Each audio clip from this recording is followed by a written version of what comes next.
Day to day news Bharat में मैं श्रेया शर्मा आपका स्वागत करती हूं। बात करते हैं खबर की, जो इस वक्त की बड़ी और अहम खबर महाराष्ट्र से सामने आ रही है। आज बारामती में पूरे राजकीय सम्मान के साथ महाराष्ट्र के उप मुख्यमंत्री और राष्ट्रवादी कांग्रेस पार्टी के प्रमुख अजीत पवार का अंतिम संस्कार किया जा रहा है और ये दृश्य इतिहास का एक भावपूर्ण क्षण बन चुका है। जी हाँ, क्योंकि बारामती के विद्या प्रतिष्ठान मैदान में देश भर से आए हजारों समर्थक, नेताओं और नागरिकों ने उन्हें अंतिम श्रद्धांजलि देने के लिए एकत्रित हो रखे हैं। आपको बता दें कि उनके पार्थिव शरीर को पहले जो है विद्या प्रतिष्ठान मैदान में अंतिम दर्शन के लिए रखा गया है, जहां उनकी अनुशासित, गंभीर, करिश्माई और साधारण जिंदगी की यादों ने हर दिल को गहरा आघात पहुंचाया है। समर्थकों की भारी भीड़ ये दर्शा रही है कि बारामती और महाराष्ट्र के लोगों के दिलों में वे कितने गहरे बसे हुए थे। आज का दिन इसलिए भी खास है क्योंकि प्रधानमंत्री नरेंद्र मोदी और केंद्रीय गृह मंत्री अमित शाह जैसे शीर्ष नेतृत्व यहां शामिल हो सकते हैं और इस मौके पर राष्ट्रीय नेताओं का आना जाना चलता रहता है। लोग उन्हें जो है देखकर नम आंखों से अभिवादन कर रहे हैं। हर ओर अजीत दादा अमर रहे की पुकारे जो है वे गूंज रही है और ये सब कुछ उस दुखद विमान दुर्घटना की याद दिला रहा है, जिसमें बुधवार को बारामती हवाई अड्डे के पास महज 200 मीटर के फासले पर एक चार्टर्ड विमान जो है लियरजेट क्रैश हो गया है। आपको बता दें कि उसमें सवार 66 वर्षीय अजीत पवार और 4 अन्य लोगों की मृत्यु हो गई थी, जिससे महाराष्ट्र राजनीति और आम जनता दोनों स्तब्ध रह गए हैं। प्रत्यक्षदर्शियों ने बताया कि विमान जोरदार विस्फोट की आवाज के साथ झुका और उसके बाद जो है जमीन से टकराकर इंद्रियों को कठोर वास्तविकता का सामना करना पड़ा। कुछ टुकड़े जो है आसपास के मकानों के पास तक उछलते हुए गिरे और इस भयावह दृश्य ने हर किसी के रोंगटे खड़े कर दिए। इस दुर्घटना की जांच विमानन जांच ब्यूरो द्वारा जो है गंभीरता से की जा रही है, क्योंकि बताया जा रहा था कि दृश्यता लगभग 3000 मीटर थी, फिर भी जो है चालक दल रनवे को देख पाने में सफल क्यों नहीं रहा।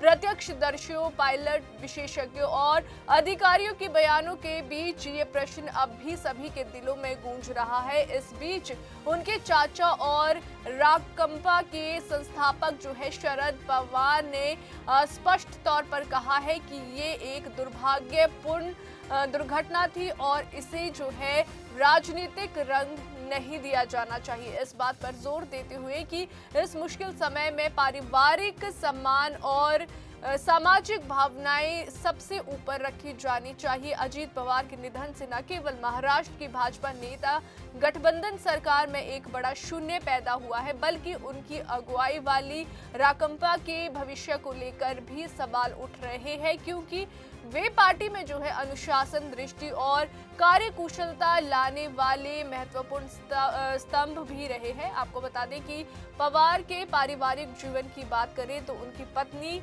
जो है राज्यसभा की सदस्य है और उनके 2 बेटे पार्थ और जय है।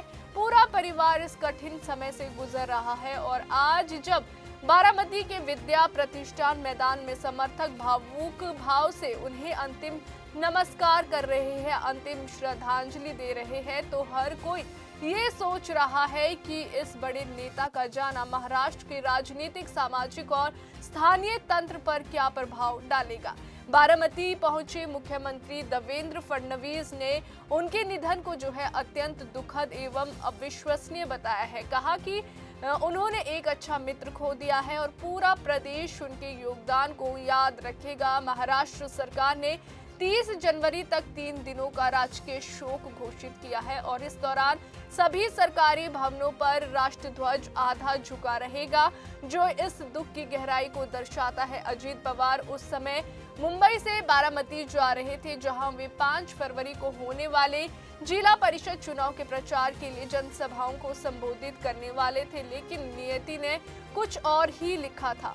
वे वीएसआर वेंचर्स प्राइवेट लिमिटेड द्वारा संचालित 16 साल पुराने विमान में सवार थे, जो बारामती हवाई अड्डे पर दूसरी बार लैंडिंग का प्रयास कर रहा था और इसी दौरान ये दर्दनाक हादसा हो गया।